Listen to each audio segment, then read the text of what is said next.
вече нова епизода на Политиканти, трета сезона, трета епизода. Јас сум Боријан Јовановски. И јас сум Сашо Рановски. Здраво, Боријан. Здраво. Туку што слетан Боријан од Брисел. Да, ми се стварно би се повод дошо овие. Коли 4 сабајле, на одење во 4 сабајле, на враќање во 4 сабајле, така што. Ама ќе се снајдам вајде. Ќе се снајдеме, да. Прво ќе ни кажеш Ама прво. па и фина е та 3, значи кога од понеделник до петок, фина е малце кој ќе те удри тој ветар западен, како да кажам. Имаше снег у Брисел? Нема, дошт. Нема, дошт, ама добро. Некако, иако не е стварно ни Белгија не е тоа што беше, знаеш. Да.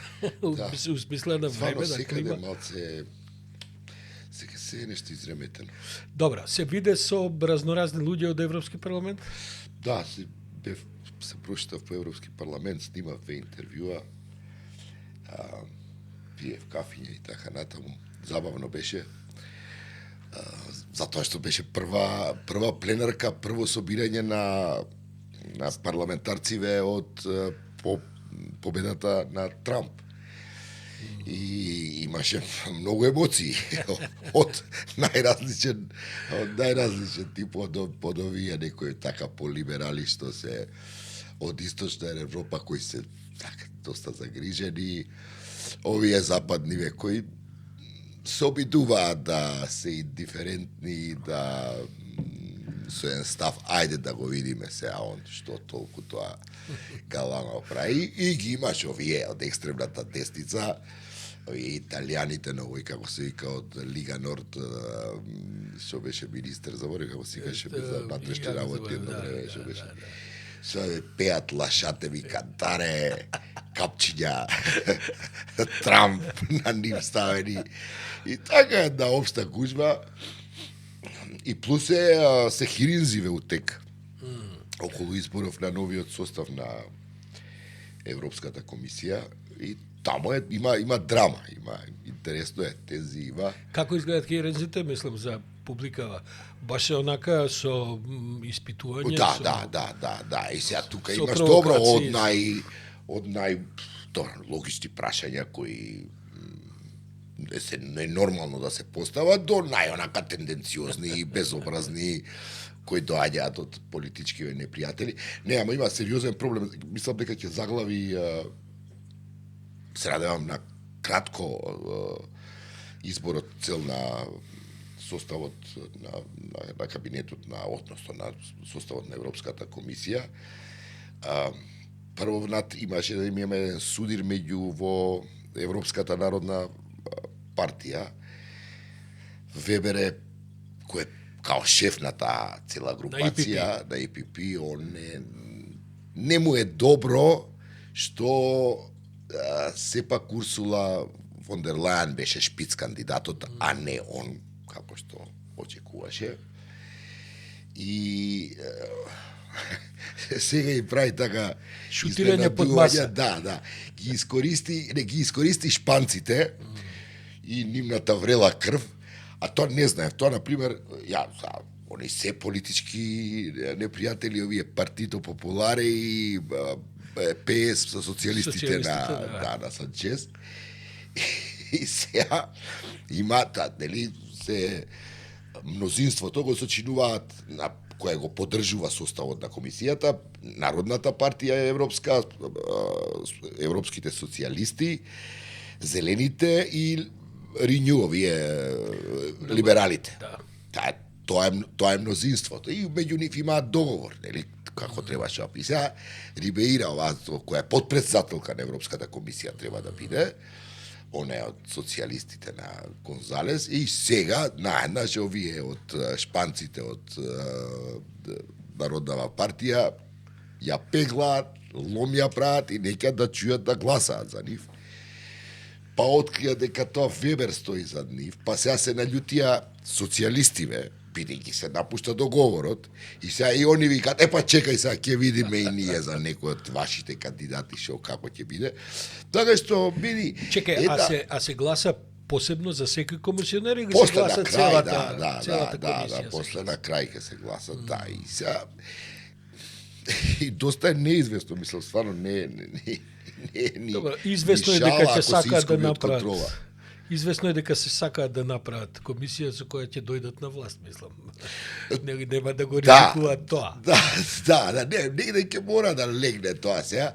А добро, ти викаме, плюс сега овие си издепримирани сите овие социјалистиве, либераливе, зелениве, а овие од Народна партија се нешто као меѓу овие од Трамп што се радуваат десницата екстремна и ова другово што е од по-зреливе европски демократи, демохристијански, нели?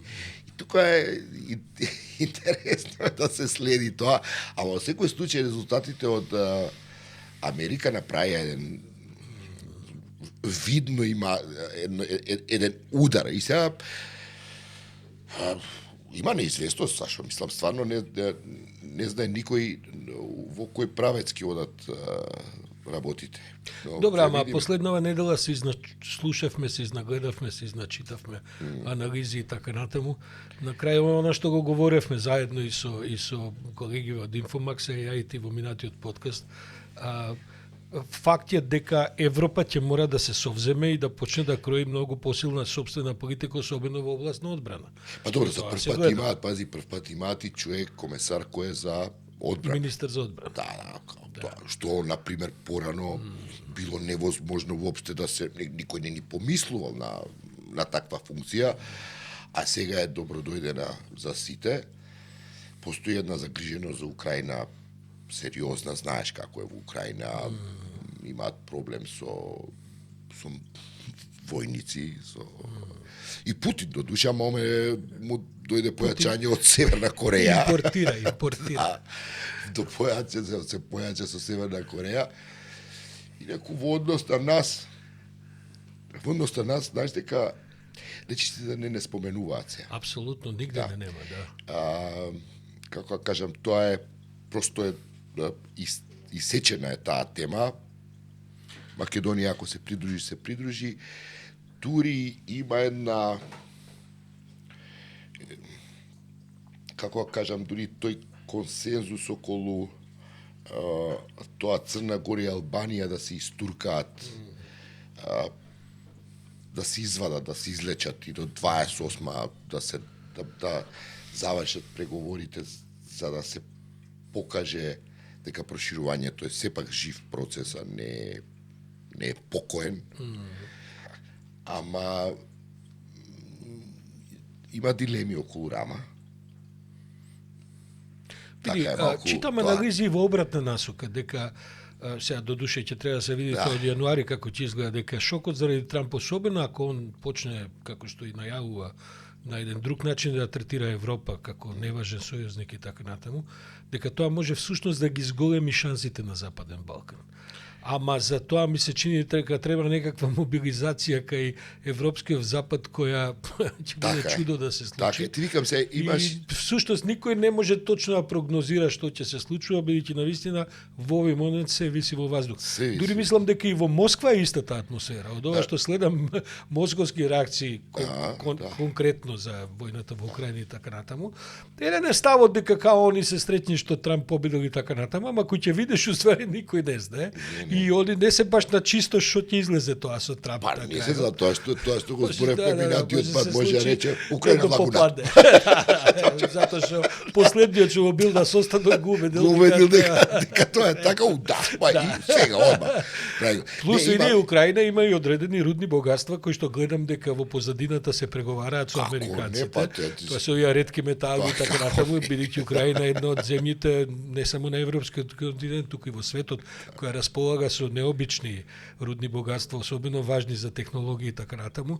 И знаеш како, бидејќи Трамп еден трансакционен бизнисмен усе па и у политиката, може да се случи како Вучич во Србија, знаеш, одеднаш германците расположени да разговарат со србите, пошто имаат литиум.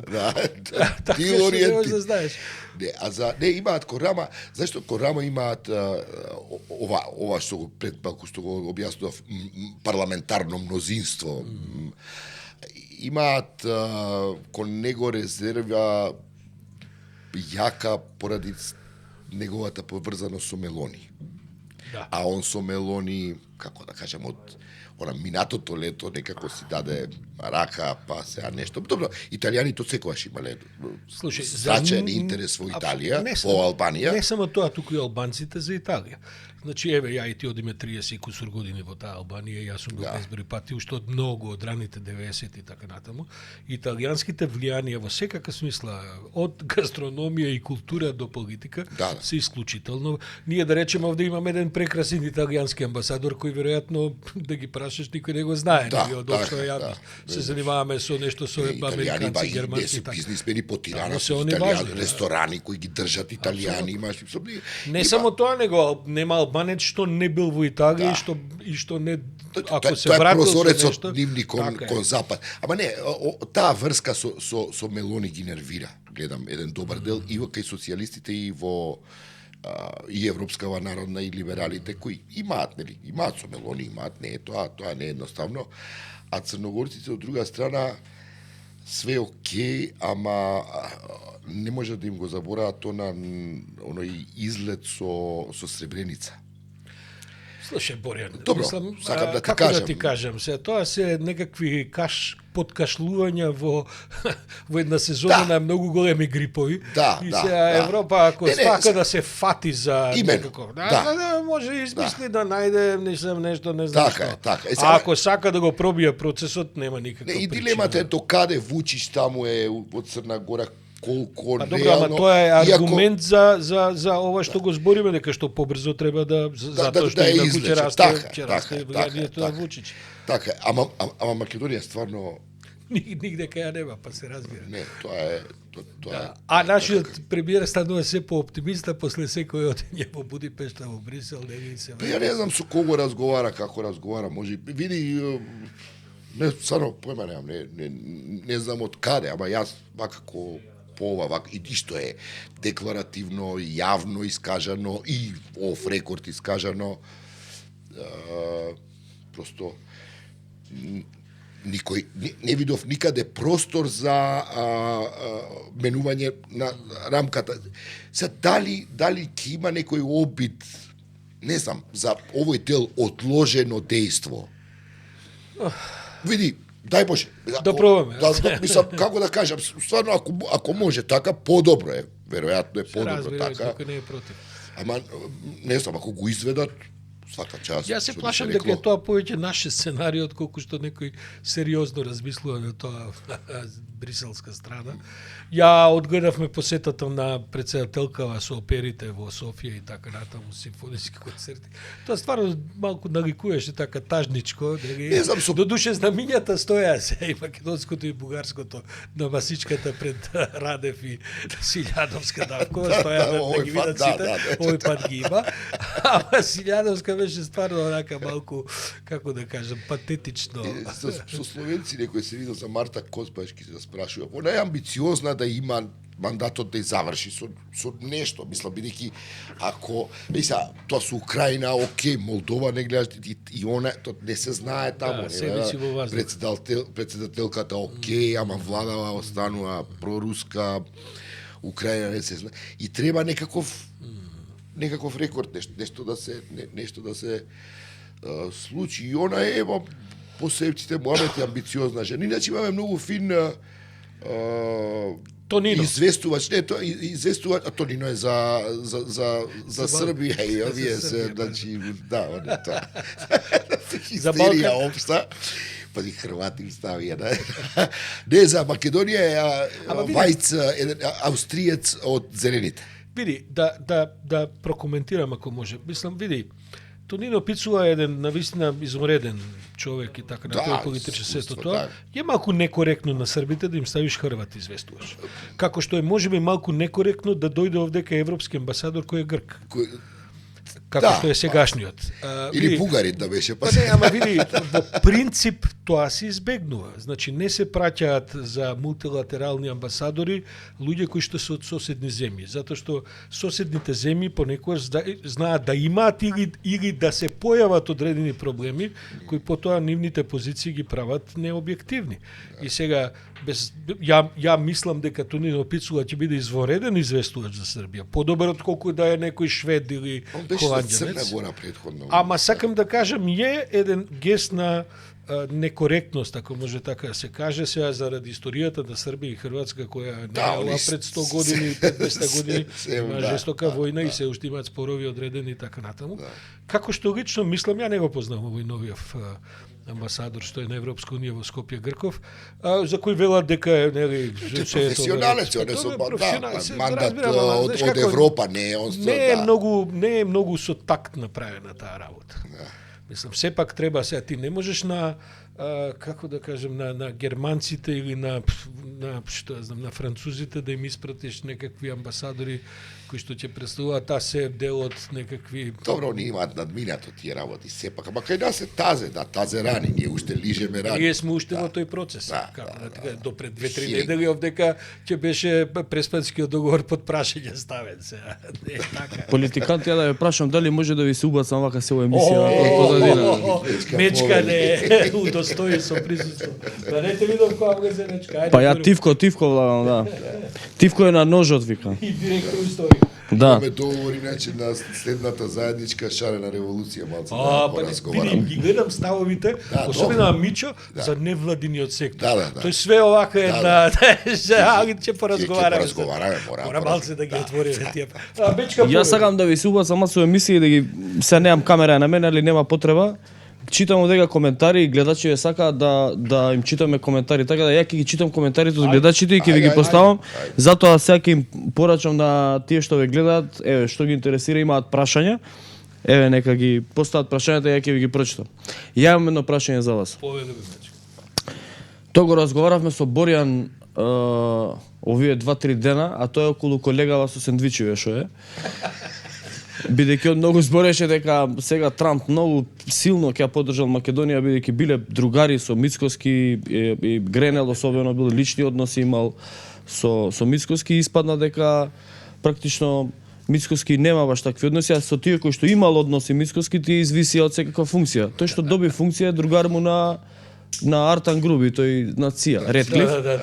Да, и сега мене ми е околу тоа како ќе реагираат сега, какви ќе бидат сега ставовите и што би се случило? Патем биде речено, кога го спомна Артан, се чувме со Артан за да гостува во емисија, замогли да одложиме уште малку и така што бидејќи гледам дека и кај вас поставуваат прашања во четовите, дали ќе го викнете Артан и така, не е проблем, мислам. Боријан? Види, сега ме замисли малце, ќе ти кажам зашто. Види, Гренел може подобро ќе беше да беше стейт секретари.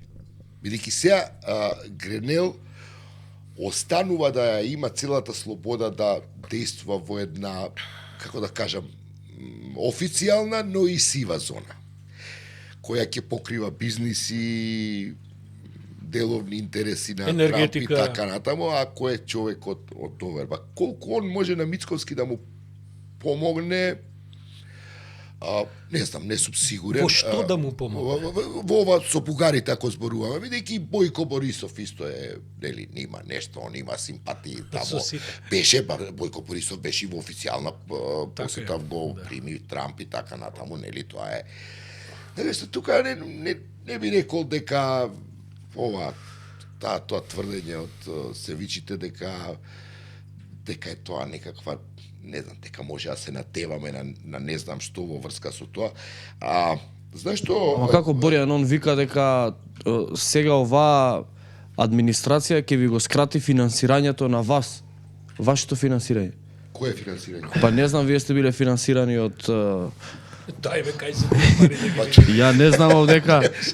Тоа е нешто, тоа да капне па дека го крати после. Не знам стварно кај било тоа. А вака судејќи по мене и по Ордановски, ако го скратат финансирањето и него ќе му падне прометот, пошто сендвичи нема да јадеме да вие. Да. Мислам се. Не, види, финансирање. Јако па минатиот пат кога беше Трамп, тоа USAID не ништо драстично, не овие програми кои се инаку тоа мислам, таа приказка дека не финансира мене, тебе, американците и така натаму. Мислам, стварно не знам зашто упорно некој ја. Да, така исто да тоа се проверува лесно, не е тоа проблем. Не бе, види, проблемот е друг, например, сега во Брисел, имав прашање од еден мој соговорник и некој европратеник, кој смета дека овој декапелинг што се направи одвојувањето на Албанија и од Македонија во преговарачкиот процес дека не е паметна работа. И тоа го постави како една лоша перспектива ако тоа остане така, а американците се изгубат односно не продолжат да го контролираат тој дел, барем нели на овие меѓуетнички односи, рамковниот договор, неговата имплементација и така натаму, дека тоа е загрижувачки. Бидејќи тоа одвојување на Албанија, ако ги нема американците со стратешка цел, рамковниот договор да биде, Македонија да остане вака како што знаеме, тоа може да биде проблематично, особено со оглед на малку по мене екстравагантните, ако можам да кажам, идеи на Гренел за онаа поделба на територии, менување на некои граници на Балкан, компензации, Република Српска, доста Гренел ја почна таа акција, ако се сеќаваш, со Амин на Трамп се разбира, но тоа беше пред крајот некаде на неговиот мандат и потоа заврши како што заврши, мислам, неуспешно. Дали сега ќе продолжат таму кај што застанаа и во која насока ќе оди тоа, не знам, не би сакал да одговорам директно на прашањето и за парите и за политиката. Прво овде ќе има со години еден граден погрешен впечаток дека американците не знам што финансираат и така натаму. USA 90% од финансиите ги дава во проекти кои што се битни за Македонија, значи градинки, реформи на правосудни системи и тие пари во суштина на огромен дел ги користи државата. Ги користи седечката влада во своите буџетски потреби. Она што ди за невладиниот сектор се релативно многу помали пари и така натаму и ја инаку мислам дека ќе треба да видиме што ќе прави Трамп со сите тие така наречени демократизацијски фондови.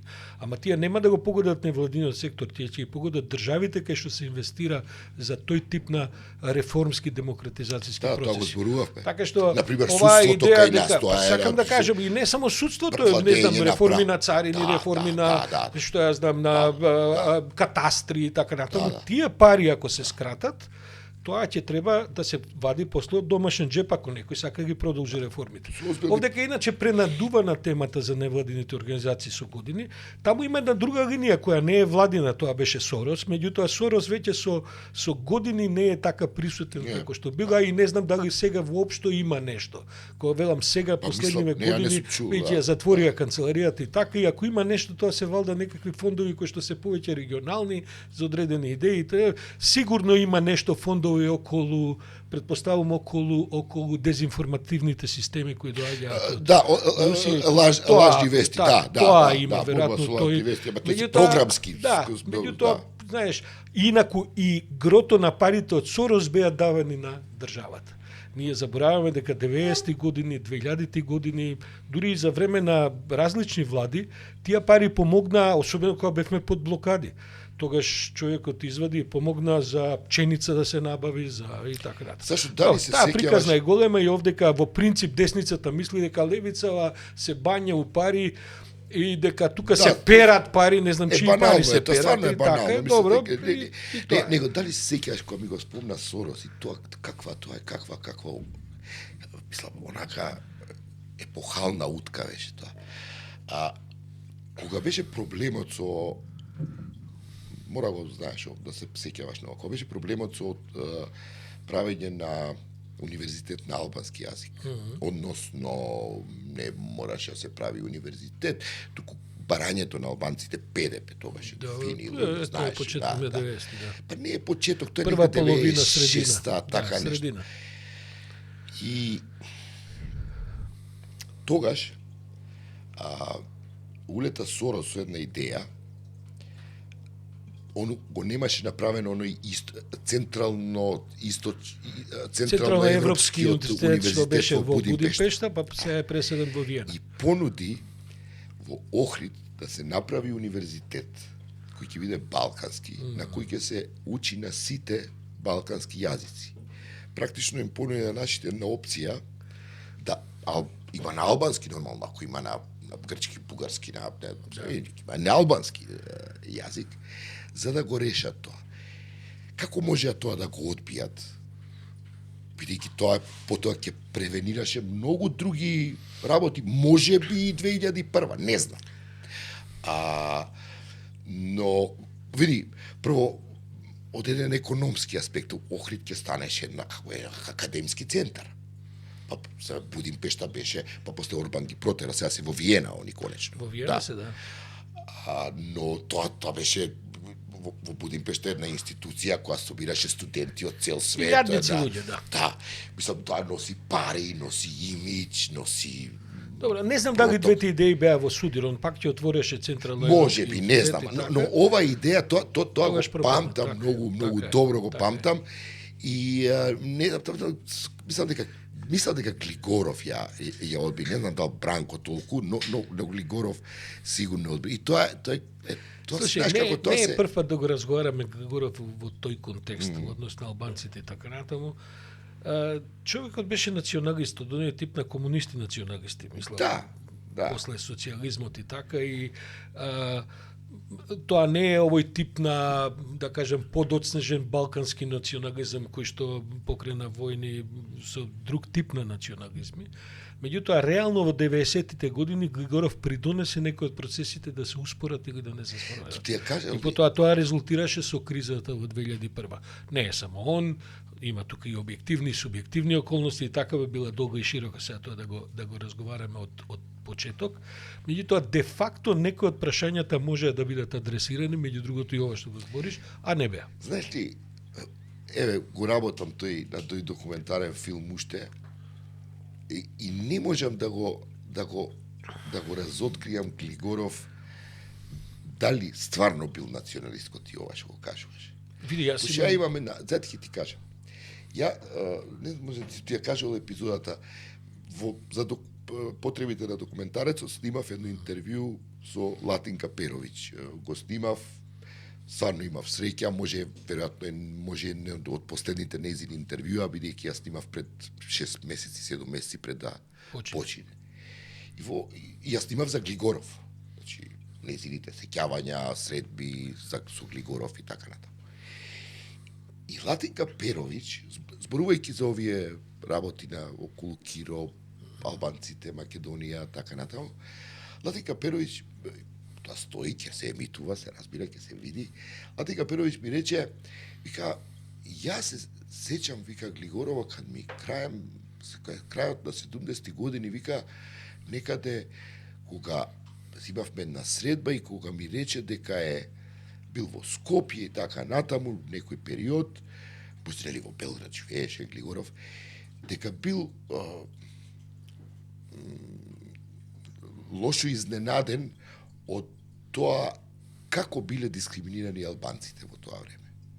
И сега види, мене ме остави таа изјава нејзина, а сепак ти ја знаеш Латинка Перовиќ, тоа е една жена интелектуалка, пар екселанс, беше со еден интегритет. Не верувам дека она муља сега нешто као тука да му прикачува на Глигоров. И тоа ме збуни. И потоа, но со оглед на незиниот интелектуален авторитет, барем во однос на мене, јас стварно таа жена и мислам дека таа струја во Југославија, во комунистичката партија да победеше, Југославија никогаш немаше се распадне. И потоа ме одведе на еден трак да размислувам дека уствари Глигоров ја игра таа, добро рече, посткомунистичка, неокомунистичка, ако можам да ја наречам, националистичка политика, која, ако се сеќаваш, беше многу блиска на онаа што ја правеше Милошевиќ. И дека уствари Глигоров на тој начин се обидуваше да го ублажи ударот кој Милошевиќ постојано го држеше во најава во однос на Македонија. Ова е само една хипотеза, како да кажем. Не сакам ни да влегувам во тоа, бидејќи инаку ќе треба да се занимаваме со дефинирањето на тоа што беше национализмот во 80-ти, во 70-ти, во време на Латика Перовиќ, па до овие после 90-ти, 2000-ти и така натаму, и кога велам Глигоров националист, не мислам на овој тип на некакви национализми кои подоцна се јавија, па кои и денеска постојат во Македонија и така натаму, и можеби во таа смисла со тоа да завршиме, бидејќи тоа би била долга расправа за Григоров и така натаму. Он го гледаше прашањето на албанците, македонците во регионалниот и националниот политички контекст на Македонија.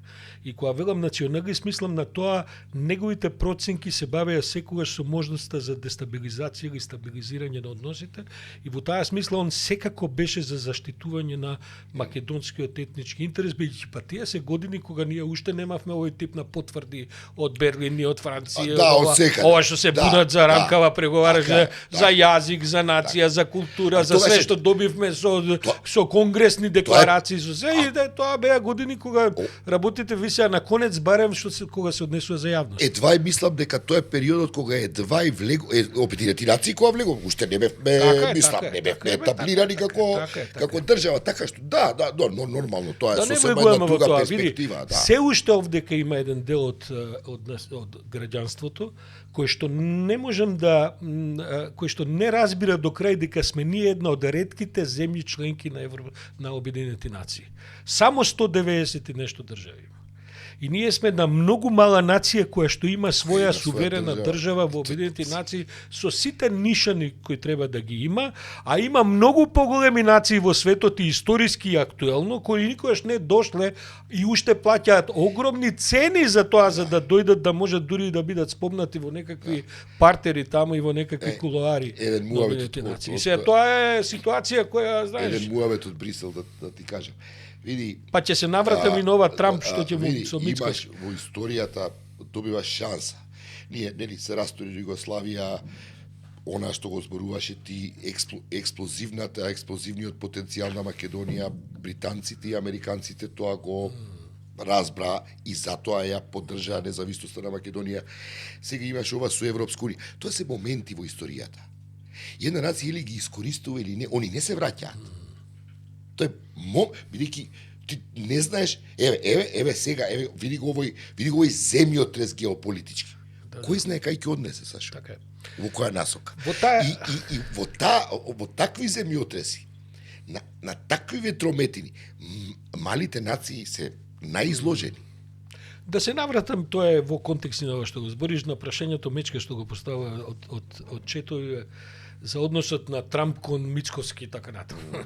Види, ти гарантирам дека Трамп нема појма кој е Мицкоски, а и зашто би имал, не затоа што сега па Мицкоски е нешто неважен и така, него Трамп едноставно не се занимава со такви како Мицкоски, валјда има илјадници низ светот. Затоа, види, Трамп ќе биде сконцентриран на прашања кои што него му се од бизнес аспект или од висок политички аспект интересни. Например, се разбира дека Кушнер ќе води надворешната политика на Америка на Блискиот исток и помеѓу овие, да кажем, големи арапски земји, каде што се во прашање енергетски интереси, во прашање си милиарди. Они како семејство направија милиарди во првиот мандат на Трамп заради тие лични односи. И тука никаков State Department, никакви амерички дипломати, амбасадори по регионот нема ништо да решава. Тука директно на семејната маса за Thanksgiving ќе се решава кој што ќе прави. Тоа исто ќе се случува и по други точки низ светот. Таму каде што Трамп ќе има или бизнес интерес, а тоа се човекот е стварно предаден на таа идеја, зашто него му е сега шанса да мислам, не е тоа мој заклучок, тоа е заклучок на многу кои го анализираат. Он има намера да го не удвои, не утрои, туку да се сега да се бетонира со милиарди, бидејќи меѓу другото и должен е многу милиарди и треба да се консолидира.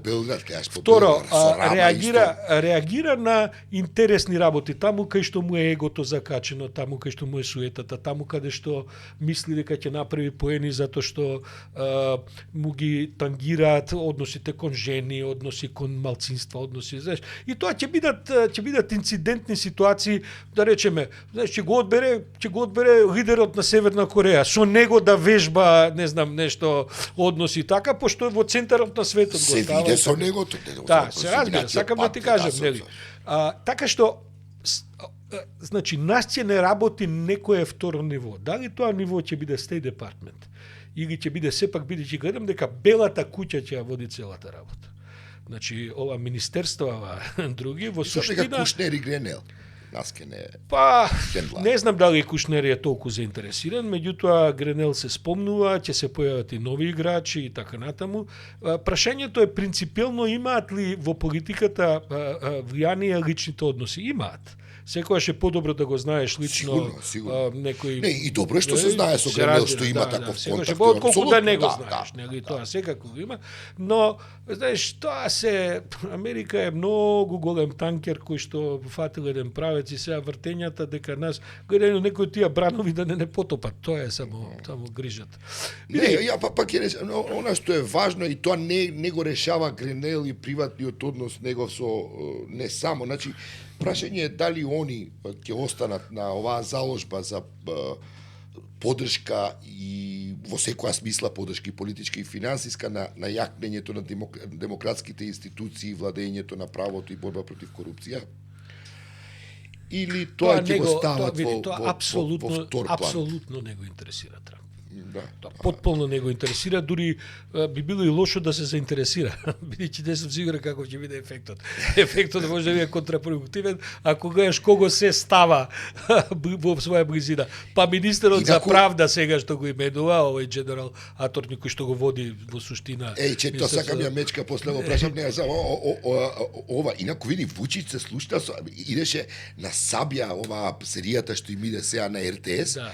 Тоа е супер гледана е и идеше додека иде во неделата, мислам, и цело време идеше крол, дека во претседателот Вучич се слуша ќе се слушне со Трамп и така натаму, не знам кај нас Мицковски дал Гренел усредил да се слушна факт е дека Белград во однос на Трамп и во однос на Москва Вучич реално ги олади односите со Москва во последниве месеци, сега особено после изборот на Трамп.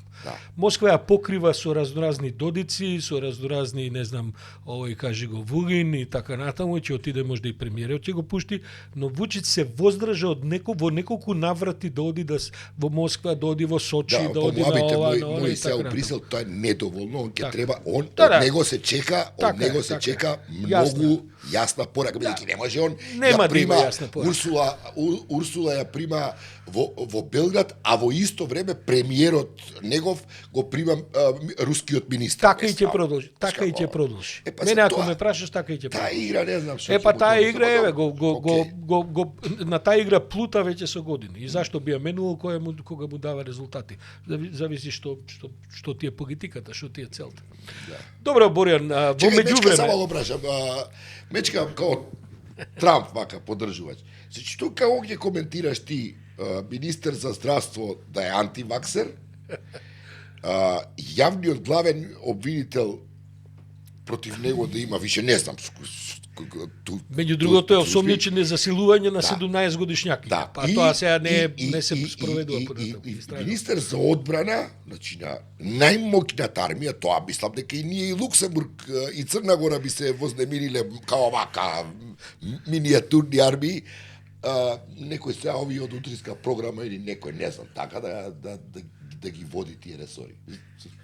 Прво, Кенеди не е антиваксер. Туку беше не е антиваксер. Добро, ако не е окей. Не е, туку зборува за опасноста од вакцините, од повеќе валентните вакцини врз предизвикувањето аутизам кај деца. Он го подкрепува тоа со истражување. Не е антиваксер. Он само кажува дека подобро е да има помалку валентни или едно-две валентни вакцини, ама повеќе пати да се вакцинира. Тоа е ставот на Кенеди. Добре, ама повикуваше за време на пандемијата. За време на пандемијата повикуваше да не се почнува толку рано со вакцинација, додека не доволно се истражат вакцините. Добро, знам, ама Кенеди веројатно не е многу голем авторитет во медицината по тие прашања, пошто сите други авторитети... Па не, он е научник. Па не е научник во област на вакцинација, не, да, но е научник. Второто прашање беше Атторни Дженерал. Атторни Дженерал во Америка е овој сегашниот. Значи за него имаше имаше истрага дека наводно бил, не знам, силувал, не знам, 17 годишно дете и така натака, падна истрагата, не продолжи.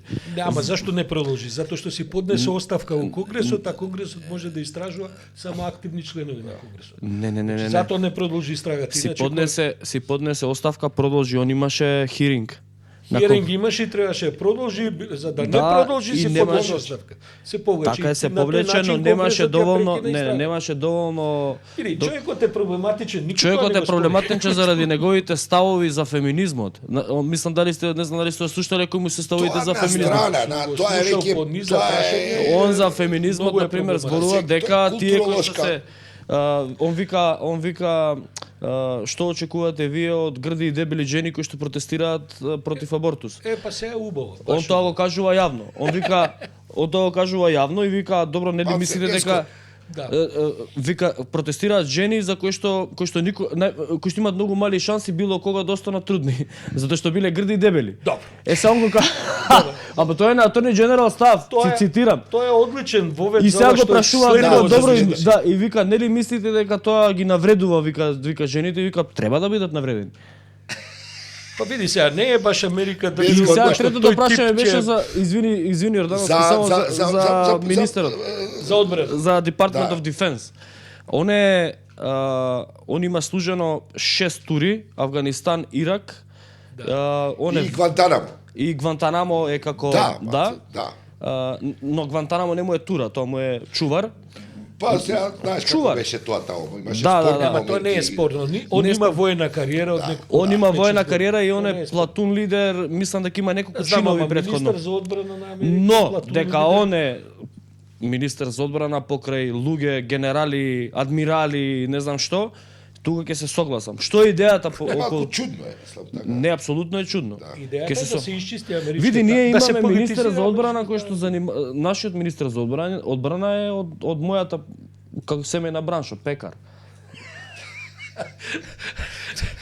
Добро, реално тешко дека тоа е најмокната армија. Него сега ти кажам ја.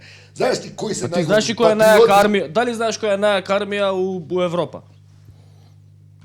Фалангата на Александар Македонски или нашата армија, немој сега да тоа добро, фалангата, да. Се разбира, таа е ван конкуренција. Него знаеш ли кои се најголеми патриоти сега? Ти кажам ја тебе нешто. Ја и Сашо. Чекај, дозволи прво да прочитам нешто за да влезе во темата. Бијќи Мечка веќе ја отвори со овој валц. Добро, и ти, ама и ти додека не беше тука. Пошто знам што ќе кажеш. Ти додека ама да ти прочитам за овие што него. Јас сакам да кажам одма у најава кои се најголемите патриоти. Ама види, ова е за овие што можда тоа не го забележи. Гледам дека таа тема никој не ја отвара. Не. Значи, просто не Мицкоски, дури овие од Инфомакс ја преспаа. Да. Ама еве ние чим ја покредеме. Мицкоски пред неколку дена да ти бил гостин кај, како си кај Ландов ли се вика? Не знам, појма не. Некога подкастов? Минатата недела. Месец, пред 3 недели, 4. Не, ова е од завчера. Ова е од завчера изјавата. Да. Сега не знам, можда бил втор пат, ја не го следам тоа. Седно, дај и од пред месец дена, дај и од вчера. Да ви ја прочитам изјавата. Значи, наскоро ќе се оформира тело од повеќе членови кои ќе се занимаваат со една тема, а тоа е демографијата. Затоа што мислам дека тоа е клучниот предизвик за периодот кој што следи, за децениите што следи, затоа што старееме како нација и ќе нема кој да го полни буџетот, а од буџетот да ги испорачаме врските кои што ги имаме кон повозрастното население и кон пензионерите. Тоа ни е главен предизвик и мораме младите да ги завртиме кон семејството. Некој може да се лути, некој може да ми каже дека сум конзервативен, дека сум старомоден, но убеден сум дека ако сакаме да имаме стабилна нација, ако сакаме да имаме цврста држава, мораме семејството да не биде прво во фокусот. Значи вака се. Ова е една таква папазијанија на... После ќе ја направиме поентата со која сакаш да поентираш. Прво види. Прво, прашањето на семејството и на децата го гледа само во однос на тоа дали ќе се пуни буџетот. Што е една редукција на хуманистичкиот однос кон семејство, кон деца, кон наследници и така наставо, на една многу, да кажем вака, ајде сега човекот е премиер, може му е тоа во најдиректниот интерес, но дали буџетот ќе се полни или не се полни. Второ вика, некој ќе каже дека сум конзервативен, дека сум старомоден. Значи сега пази, конзервативизмов го поистоветува со старомодност. А бидејќи сакал да нагласува семејство, као овие другиве што не се конзервативни, за нив семејството валда не вреди ни да се спомне. Мислам. Трето, погај сега ти кој ова го кажува, види, кој ќе ги изанализираш, и тоа секогаш било, види, во социологијата има истражувања за овие прашања, значи за прашање на демографија и така натаму, тоа валда во последните 70 години после Втора светска војна има безброј истражувања. Во последниве 30 на години има многу истражувања кои што прават корелација помеѓу бројот на децата, односот кон семејството и така натаму и политичките ставови. И затоа има стварно многу доказен материјал со кој може да се тврди практично многу јасни работи и ставови во однос на тие прашања. И конечно, погај го сега во последните 30 години врвот на ВМРО у однос на децата. Прво имавме Љупчо Георгиевски кој има едно дете, Груевски кој има 2 деца и Мицковски кој има 2 деца. Значи на ниеден начин не се издвојуваат со личен пример, а ако ги анализираш па тие под нив, Боко веројатно ја и ти имаме поише деца од пола влада што има сега што седи околу Мицковски, да. Мислам дека овие кои ќе ги пребориш, значи сега и кој е тој однос, мислам. И се разбира дека ја и ти нема да седиме у телово што Мицковски сега го направи кој ќе се со демографија. Таму ќе седат овие што не разбираат. Ама види, темата демографија воопшто не е прво ни конзервативна, ни демохристијанска, никаква, значи туку е хуманистичка и ако од некаде произлегува, прво произлегува, ако може да ја ставиме у некоја идеологија, прво излегува во левата идеологија као нема потреба се става у ниедна идеологија, зголемувањето на бројот на деца или на семејството, или зголемувањето на семејството, првпат се споменува во левичарската идеологија во социјализмот, практично кога се поттикнува зголемување на семејството. Затоа што таму имаше државни планови за се. Да, имаше државни планови, меѓу другото и за вакво. Тоа се прави, тоа сега ти збориш, само на Сашо да го дополнам. Ти збориш за човек кој што зборува конзервативизмот го рамни со старомодно. Он го рамнеше врховизмот со елитизам. Да. Он вика елитизам, зошто вика сум вија врховист, пошто носам скап сад. Да. А врховизмот, тоа не го знам, тој момент не го да, знам. па ја го знам, да. И значи една вредност на папажјанија има у главата. Да, апсолутно. Од тоа се преселува и на однос на ова околу семејствова ставови и така натаму. Тоа го гледа само низ буџетски рамки, дали ќе има Оти види, буџетот на крај се коригира во однос на децата, донесеш и селеници кои што работат и прават, како да ти кажам, буџетски приходи за да може пензионери да се плаќаат. Значи, тоа се решава на милион начини. Меѓутоа, една многу би рекол не само како да кажем, хаотична идеја околу тоа како треба тоа да се адресира, туку се плашам дека на тој истиот начин ќе биде хаотично и решавањето на демографија која за него е клучниот проблем за опстанокот на Македонија во наредните децении. Се плашам дека тоа потоа ќе ни донесе разноразни во најмала рака неуспешни политики. Инаку, клучно за демографијата се е квалитетот на институциите, пред се социјалните и образовни институции. Сега да ви кажам еден податок кој ме фрапираше. Знаете ли дека во општина Центар во Мисечини 2 или 3 школи дека се сите одлични од 1 до 8. И знаете што се случува? Кој ќе ги прашаш наставничките, пошто нив име преку глава дојдено од врски овакво, ова да биде, дури ја сеќавам еден професор, мене ми кажа, татко му се заканувал, нечи родител, зашто неговото дете има 4 и ако не биде тоа 5, дека наставникот треба да му ја мисли. И сега наставниците имаше една, што е по мене природна реакција. На овие деца за кои нема кој така да се грижи, и они викаат, епа и вие одлични. Сите се одлични. Добро, тоа е расправа за квалитетот на образованието. Значи, тие деца, ама, види, Борјан, друго е расправа за демографија. Имаш реално региони во Македонија, да речеме, Дебар не може да основа прводеленци. Не, јас ти кажам дека таму кога имало по 9 по 10 паралелки. ако нема добро образование, Сашо? Ама не е само до образование, луѓето се селат. Фрапантен е бројот, Апасиев претера тоа дека, не знам, после Кирил и Методи словенечкиот. Но факт е, јас видов, огромна е бројката на млади кои одат да студираат во Љубљана. Пази, словенците им даваат бесплатно образование, книгите им се бесплатни, значи само за смештај треба да се снајдат. И е фрапантен бројот на луѓе кои се сериозно талентирани и огромни потенцијали. Тоа е проблемот. За да ти можеш после со демографијата да се занимаваш. Бидејќи тебе кои ќе се одлеат младиве луѓе, мислам, за што зборуваме ние? Ти поиш да правиш колку сакаш деца, не знам што е работа. Ја мислам дека е проблемот и тоа, но не е само тоа. Значи, не е само тоа. Исто важен фактор се социјалните институции. Например, колку им помагаш ти на семејствата кои имаат повеќе деца и така натаму. Види, прашањето на демографијата е прилично абсолвирано прашање во научна смисла во последниве 50 на години. Добро. И се знаат факторите кои што влијаат на тоа и тие се мешани фактори, од социјални и културни до економски се разбира. Ако тебе ти замина 400.000 млади луѓе, не знам, за последни 10 години, кој ќе прави деца? Тие ќе прават деца, ама не тука, ќе ги прават негде таму. Во моментов просекот на ние имаме негативен биланс на починати и новородени. Во моментов е, мислам, негде околу 1,5, 1,48 е деца по жена во Македонија, за да може да биде продуктивна таа бројка на новородени деца, треба да биде најмалку на 2 и така натаму. Но сакам да ти кажам дека се плашам вака како што го поставува Мицкоски ова, дека самиот има недоумици, самиот има едни тотално застарени погледи на тоа како треба да се адресира таа политика. И второ, и овај Мечка што го збори, знаеш како некако десничарите мислат дека се за тоа понадлежни од сите други да го решават. Па конечно и во хрватската влада се измислија Министерство за демографија и го дадоа на најрадикалните десничари да го водат, се разбрека ништо не направат.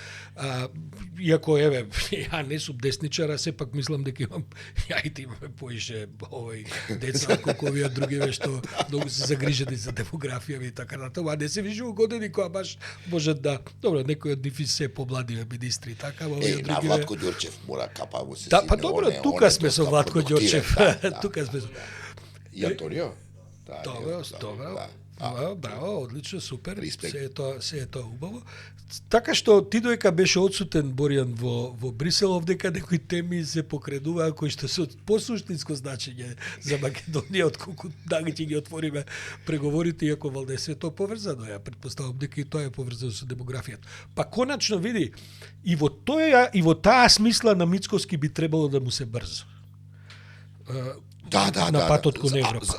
Ако го дефинира демографскиот проблем, како најголем проблем стратегиски кој што ќе па тоа би требало час поскоро да му се брза и да не биде комотен у тоа. Па добро, ако сега не влеземе, можда за 5 години ќе отвориме преговори и така. Ако е стратешки интерес демографијата, тоа е тоа. Тој тип и тоа јакнење на институциите дома, за да си ги задржиш луѓето, бидејќи види, стварно е значајна тема, Саш, особено за мал народ.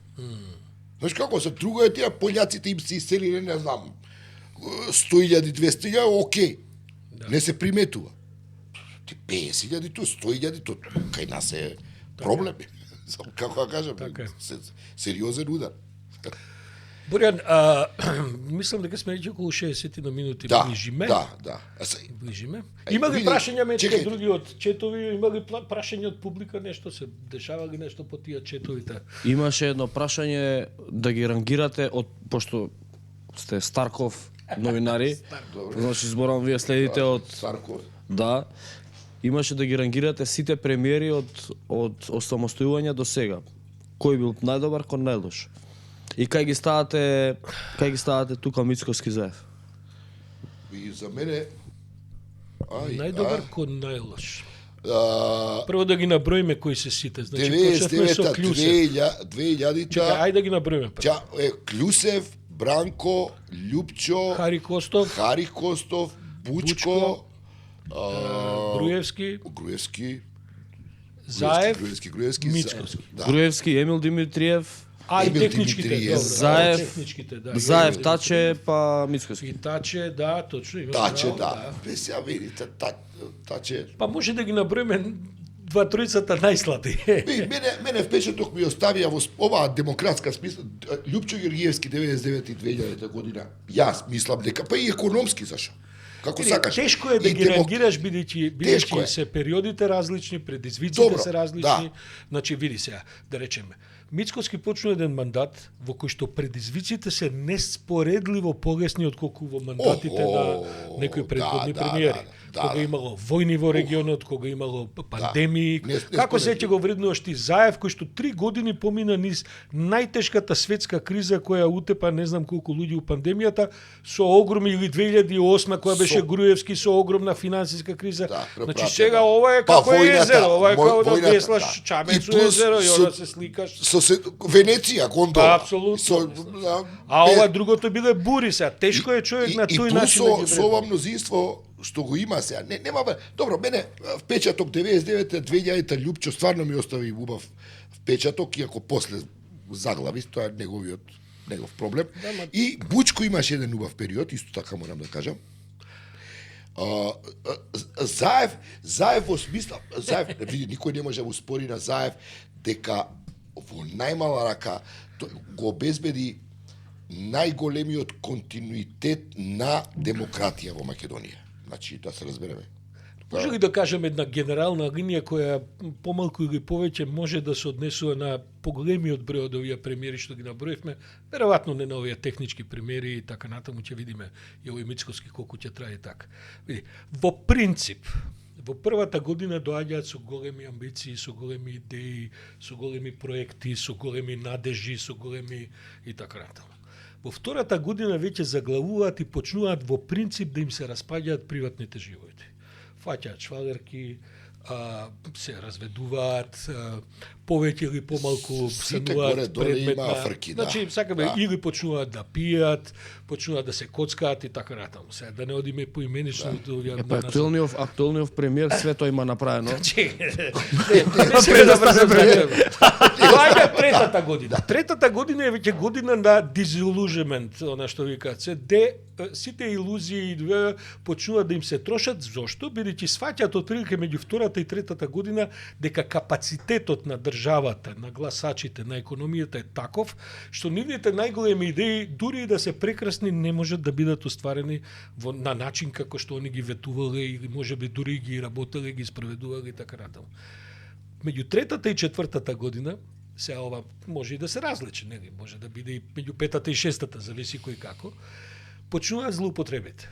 Од тие злоупотреби, дел од злоупотребите се, добро, пробавме све, не оди, дај се да видиме што има тука за нас. Или како да останеме подолго иако немаме баш добри резултати. Или имаме добри резултати, ама да сега баш избориве да не ни решат дали ќе паѓаме или нема да паѓаме. И тоа отприлike кој ќе ги анализира сите последни 10 премиери, особено овие што биле политички премиери. Значи не говорам сега за технички премиери, за Клусев можда после не говорам. После Фаустовскиот комплекс ги фаќа и да со Мефисто прави. Тоа така им оди. Значи, првата година две се големи идеалисти, втората, третата година почне да им се распаѓа светот, бидејќи види да се биде премиер и исклучително голем натисок врз приватен живот, врз предизвици, нервоза, сите стануваат параноични, кој помалку, кој повеќе и така натаму. И тешко е тоа стрес. Прво, види, работниот ден му трае на премиерот веројатно 15 сати на најмрзливиот. Не знам, Грујо не можеше да дојде у канцеларија пред 10-11, ама затоа до 3 саат Бајлет звонеше на министр. Знаеш како? Така што овие сите, значи нема премиер кој што може да биде комотен, знаеш. Тоа е еден, па ти погледај го, Мицковски не е симнат од екран. Значи како дојде за премиер, он до душа и како опозицијски лидер е најмногу покриен од медиумите. Он има дадено повеќе интервјуа како опозицијски лидер, веројатно вкупно на нас за сите опозицијски лидери. Но сега како стана премиер, он практично не е симнат од екран. Мислам дека има 5 пресконференции неделно и уште 10-15 разноразни настапи, изјави кај што и така. Тоа е малку и стратегија, види, тоа е Трамповата стратегија. Тоа е да се земе оксигенот од јавноста толку многу да само ти бидеш присутен и сите со тебе се бават. И онда без разлика лупеташ, не лупеташ, не знам, имаш ваков став за демографија, имаш онаков став за странски инвестиции, ова она, сите говорат за тебе и се однесува кон тебе. И таа стратегија дава резултати, но е ризична, биќе види може на крај да досади на сите, особено ако нема. По прв пат стварно не ги бројам сега Хари Костов, па ни Таче, како кажам, не. Кај овие кои добивале мандати, дели почнуваат, формираат влада, секогаш имало таа една прва година, кога кај тие луѓе сум чувствувал, например, поготово овие што ги и Љупчо и Бучко, еден ентузијазам, една енергија, ајде нешто, ајде да истуркаме, да направиме. И после тоа, нели, ова ти што го раскажа целата таа анатомија на мандатот, тоа се деградирава, ама тоа сега кај Мицковски ја не го осеќам. Он све нешто кажува, вака, ова ќе правиме, она ќе правиме. У суштина не можеш да видиш кај сака воопшто да оди. Тоа ме буни. Саѓаш? Не може визијата да ја нацрта и да од него е, он е лидерот, и да даде енергија, да шири енергија, таа визија да се реализира. Ние може да ја спориме таа визија. Може не ни се допаѓа на сите, но он ја нема. Јас не можам да ја видам. Види, од ова што го следам во последниве месеци кога настапува како премиер и така натаму, мислам дека точно заради тоа што претерува со јавни настапи, не можеш да му ја видиш визијата. Бидејќи толку многу ја троши јавноста, вниманието, деталите, толку многу ги окупира. Знаеш, прво он не е ни духовит, се обидува да биде духовит, па тоа изгледа лошо.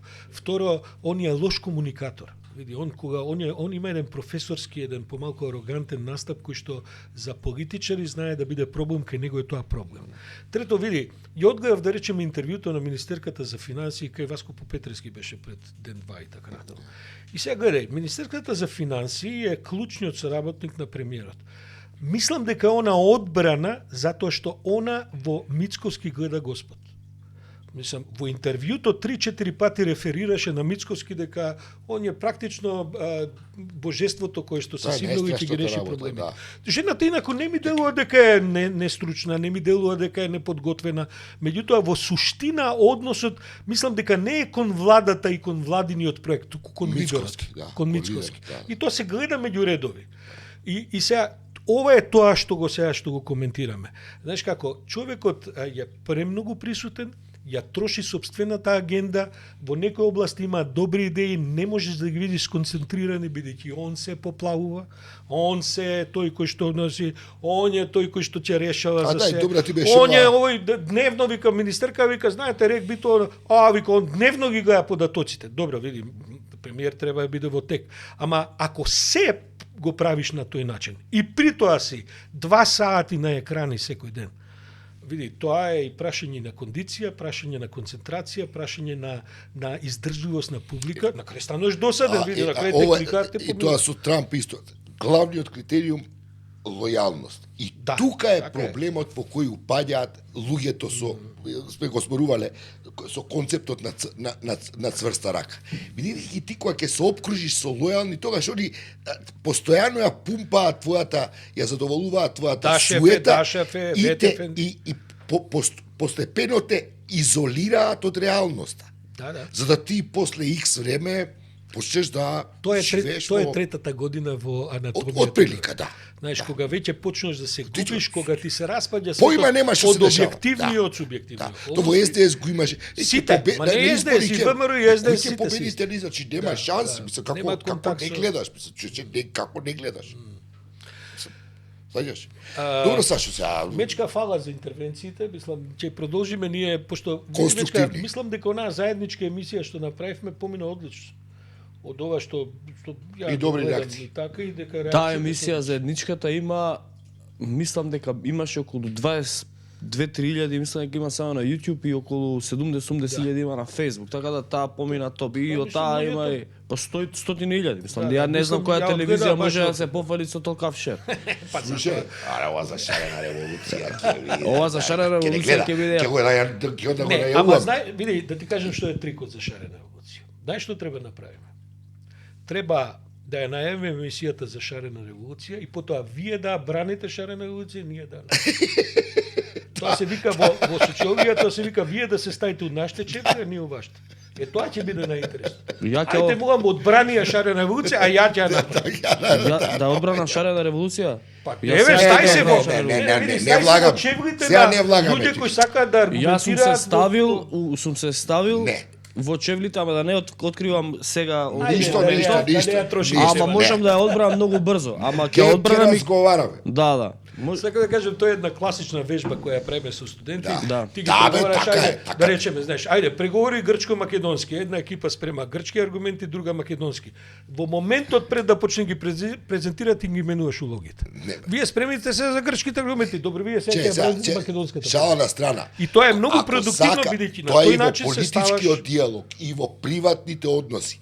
Ако сакаш стварно, ако имаш желба некој однос да задржиш и да му даеш квалитет, стално треба да Види, влезеш во тоа се елементарни постулат. техники Да, елементарно. на преговори, да Така е, речеме. така. Ти мораш да влезеш во позицијата на другиот за да можеш да ги разбереш неговите проблеми и така. Идеме викенд. Идеме викенд. Ја да поспијам малце сега после овие патување и така. Ништо, благодариме за вниманието, благодариме на публиката што не следеше за сите коментари какви да се, на Мечка што ги пренесе така креативно. И тоа е, се гледаме во следната прилика. Се гледаме следниот петок. Друг пат да не мислите кога ќе кажам дека Мицкоски е миропомазан херовим. Добро е што вие за само Помазан. да, миропомазан херовим. Тоа е Optimus Prime. Како да ти Ги кажам, следиме тие ваши значи да, сега еве гледате за 180-190 дена го забележавте тоа не е само кај министерка, сав да се надоврзам, не само кај министерка за финансии. Пример види го Зизи Перински. Да. Не знам дали сте го приметиле он како тоа. Па не сме го Не го приметиле следам, морам да бидејќи е гледам. потполно во сенка на Он Мицкоски. е направен и створен во ликот на Христијан Мицкоски, као што се створени луѓето во ликот на Исус, така е он створен во ликот на Христијан Мицкоски. Ајде Не знам тоа дали да го сте- оставиме за некоја наредна прилика, бидејќи види, ти кажем и во времето на Груевски имаше таков симптом. Да. И Во симптом, времето на Груевски имаше министри кои што сакаат толку многу да личат на лидерот. тоа не беше симптом, тоа беше правило Па, и добро. Гестикулацијата, обврска. гестикулацијата беше. Да, да, Правило и обврска. Ајде да застанеме тука од ова. Тука. Нема крај. А Се сега гледаме. ќе го дискутираме. Сега ја видата недела, фала на. Иначе коментарите тоа што би беа ви топ. Фала.